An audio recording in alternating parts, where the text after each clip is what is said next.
नमस्कार दोस्तों, मैं यहाँ से स्वागत करता हूँ आपका पैशन कंपटीशन में। यूपी टेट के प्रीवियस ईयर पेपर के सीरीज में आज हम लोग डिस्कस करेंगे 2018 की हिंदी के पेपर को। चलिए आइए तो बिना देरी के स्टार्ट करते हैं क्वेश्चन नंबर 1 से।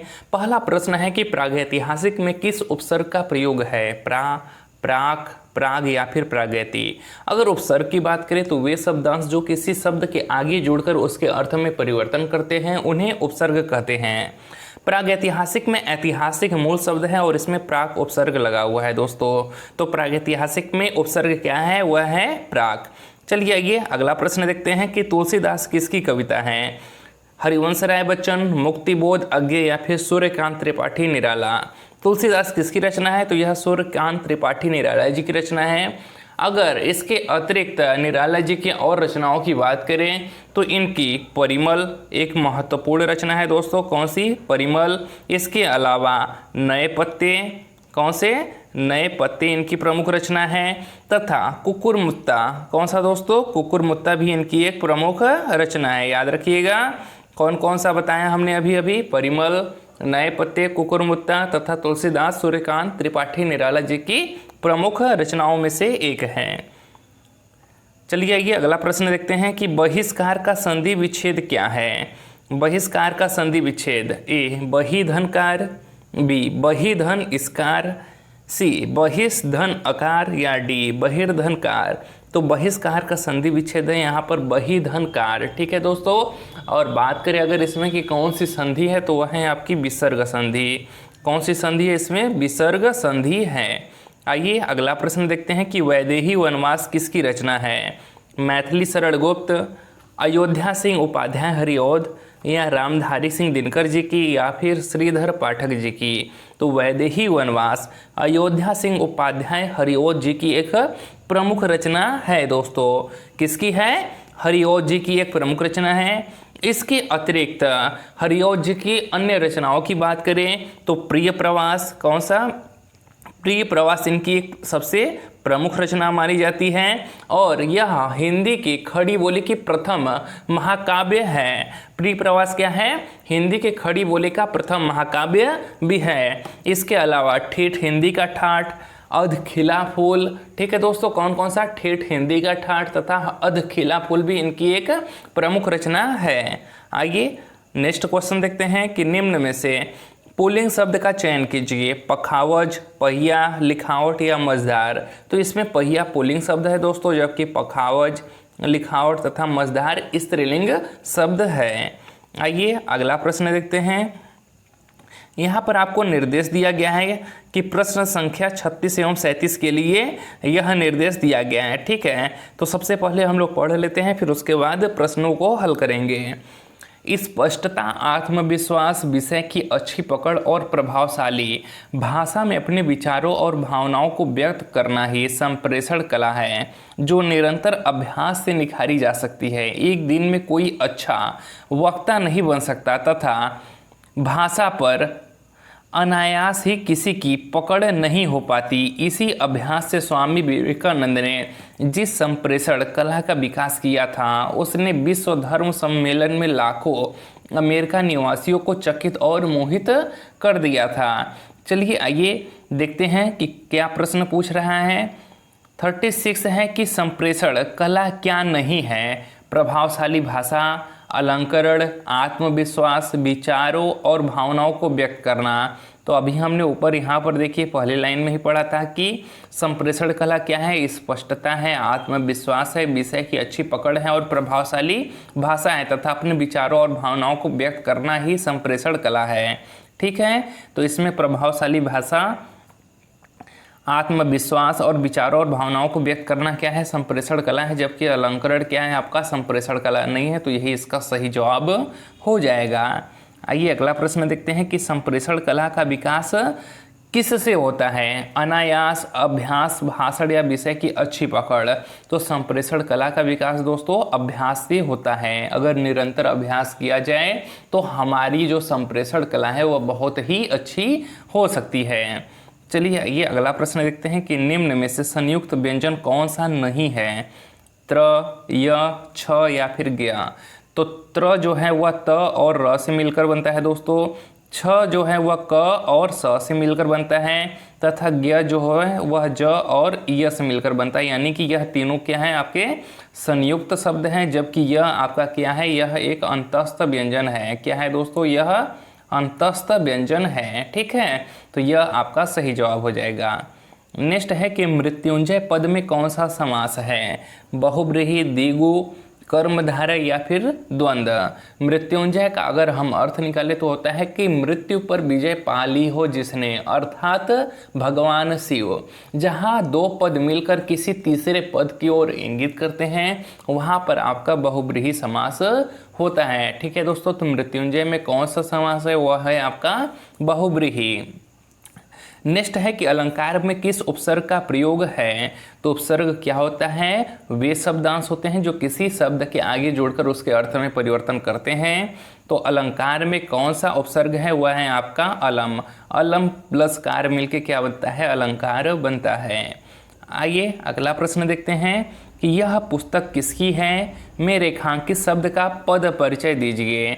गुणवाचक विशेषण पुस्तक विशेष से एक वचन, या बी सार्वनामिक विशेषण पुस्तक विशेष से एक वचन स्त्रीलिंग, या सी सर्वनाम एक वचन स्त्रीलिंग, या डी संबोधन अव्यय। तो यह पुस्तक किसके, यहाँ पर यह के नीचे रेखांकित शब्द रहना चाहिए दोस्तों। तो यह क्या है, यह एक सार्वनामिक विशेषण है। यहाँ पर पुस्तक क्या है आपका विशेष्य है, और यह क्या है, यह एक वचन है, तथा इसकी क्रिया को देखिए किसकी लिखा है, यानी कि यह क्या है, स्त्रीलिंग है। तो इसका सही जवाब हो जाएगा ऑप्शन नंबर बी। आइए अगला प्रश्न है कि विश्लेषण शब्द का विलोम होगा, व्याख्या, विवेचन, संश्लेषण या विभाजित। विश्लेषण का अर्थ होता है दोस्तों खंड खंड में तोड़ना। ठीक है, और इसका अपोजिट क्या हो जाएगा, विलोम क्या हो जाएगा, संश्लेषण। संश्लेषण का मतलब होता है एकजुट करना या फिर सम्मिलित करना। ठीक है, नेक्स्ट प्रश्न है कि जिनका उच्चारण ऊपर के दांतों पर जीभ लगाने से होता है उसे क्या कहते हैं, मूर्धन्य, कंठ्य, दंत या फिर अनुनासिक। तो जिनका उच्चारण ऊपर के दांतों पर जीभ लगाने से होता है उसे दंत्य कहते हैं। अगर बात करें कि दंत्य कौन कौन से व्यंजन होते हैं, तो त वर्ग आपका क्या होता है, द अंत्य व्यंजन होते हैं। त, थ, द, ध, न कौन कौन से होते हैं इसमें आपके, त, थ, द, ध और न, यह क्या आते हैं, दंत व्यंजन होते हैं। आइए अगला प्रश्न देखते हैं कि निम्नलिखित में से ऊष्म व्यंजन कौन से हैं। तो वे व्यंजन या फिर वे वर्ण जिन्हें बोलने पर वायु यानी कि मुख से गर्म वायु निकलती है उन्हें ऊष्म व्यंजन कहते हैं। और यह कौन से होते हैं, तो यह स, स, स और इसके अतिरिक्त ह आपका ऊष्म व्यंजन होता है दोस्तों। ठीक है, जिन व्यंजनों के उच्चारण में मुख में विशेष प्रकार की गर्म वायु निकलती है उसे क्या कहते हैं, ऊष्म व्यंजन कहते हैं। नेक्स्ट प्रश्न है कि अत्यधिक का विलोम क्या है, अनधिगत, अत्यल्प, अत्यधिक या फिर अनधिक। अगर अत्यधिक का विलोम की बात करें तो अत्यधिक का अर्थ होता है बहुत ज़्यादा, तो इसका विलोम क्या होगा, बहुत कम। अत्यधिक का विलोम क्या हो जाएगा दोस्तों, अत्यल्प, क्योंकि अत्यल्प का अर्थ होता है बहुत कम। आइए अगला प्रश्न देखते हैं। अगला प्रश्न है कि रीत का विलोम क्या है, विकीर्ण, अनृत, वक्र या अनैक्य। तो रीत का विलोम क्या होगा दोस्तों, अगर रीत के अर्थ की बात करें तो रीत का अर्थ होता है सत्य। रीत का अर्थ क्या होता है दोस्तों, सत्य, जबकि अनृत का अर्थ होता है झूठ। यानी कि क्या हो जाएगा, रीत का विलोम हो जाएगा आपका अनृत। आइए अगला प्रश्न देखते हैं। संकल्प शब्द में उपसर्ग बताइए। देखिए उपसर्ग से ही केवल 3 प्रश्न पूछे गए आपके 2018 में। ठीक है, तो उपसर्ग और प्रत्यय आप अच्छे से तैयार कर लीजिएगा दोस्तों, यह यूपी टेट में आपको बहुत ही ज़्यादा हेल्प करेगा। तो संकल्प में कौन सा उपसर्ग होगा, सम उपसर्ग होगा। सम प्लस कल्प मिलके क्या होता है, संकल्प बनता है। नेक्स्ट प्रश्न है कि मुझसे खड़ा भी हुआ नहीं जाता, इस वाक्य का वाच्य होगा कर्तृवाच्य, भाववाच्य, कर्मवाच्य या फिर अन्य। तो मुझसे खड़ा भी हुआ नहीं जाता या फिर मुझसे बैठा भी नहीं जाता, मुझसे चला भी नहीं जाता, इन जो वाक्यों से क्या प्रतीत होता है कि वह अपने मन के भावों को प्रकट कर रहा है। तो जहाँ पर भाव की प्रधानता हो वहाँ पर भाववाच्य होता है दोस्तों, तो यहाँ पर क्या हो जाएगा, भाववाच्य होगा। आइए अगला प्रश्न देखते हैं कि तदभव और उसके तत्सम का कौन सा मेल गलत है। ए है लुनाई लावण्यता, बी लौंग लवंग, सी आंत आंत्र या डी आयुष आदेश। तो इसमें कौन सा गलत है दोस्तों? तो इसमें जो गलत है वह है ऑप्शन नंबर सी, आंत का आंत्र यहाँ पर गलत है। ठीक है दोस्तों, आइए अगला प्रश्न देखते हैं कि लेखक और उसकी रचना का कौन सा जोड़ा गलत है?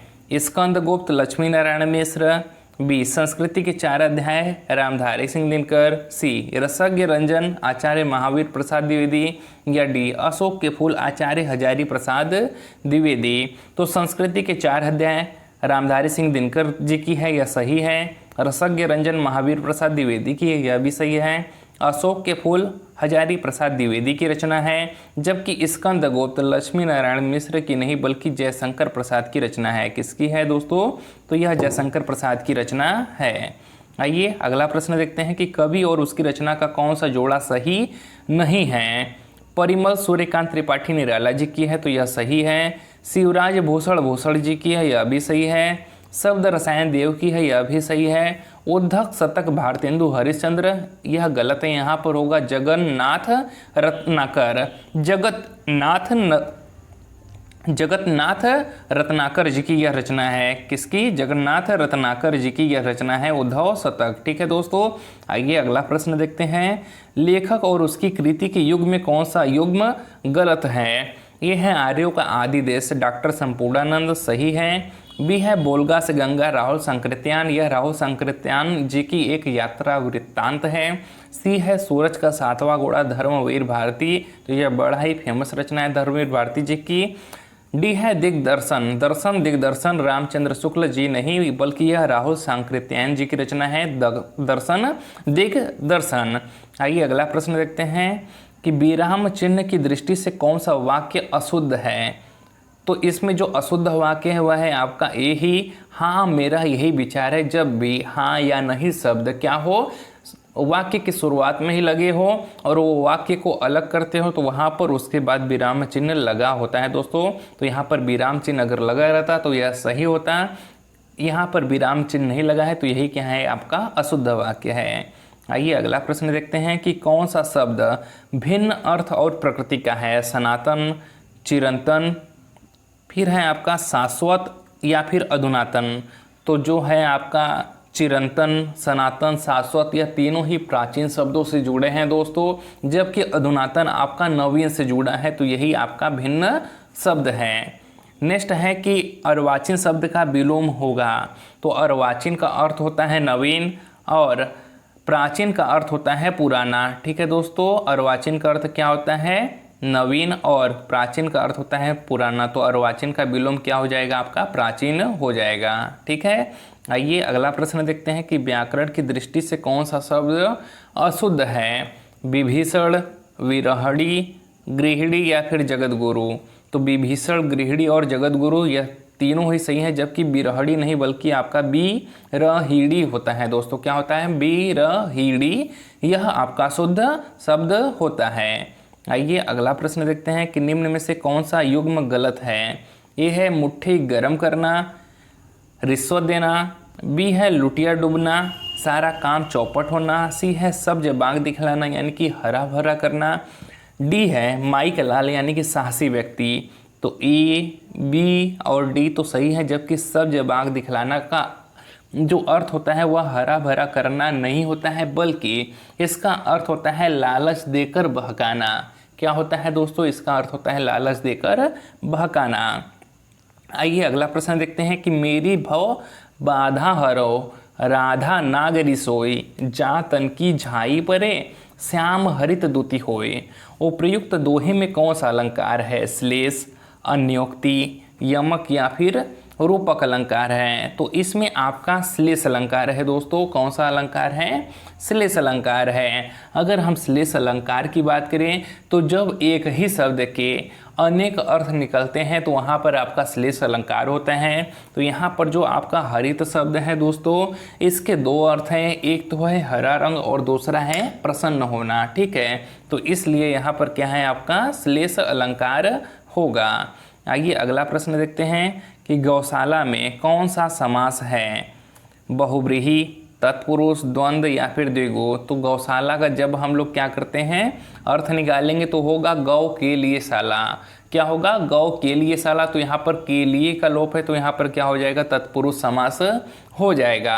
आइए इस वीडियो का लास्ट प्रश्न देखते हैं, देशभक्ति में कौन सा समास है? तो देशभक्ति में आपका तत्पुरुष समास है। कौन सा समास है दोस्तों? तत्पुरुष।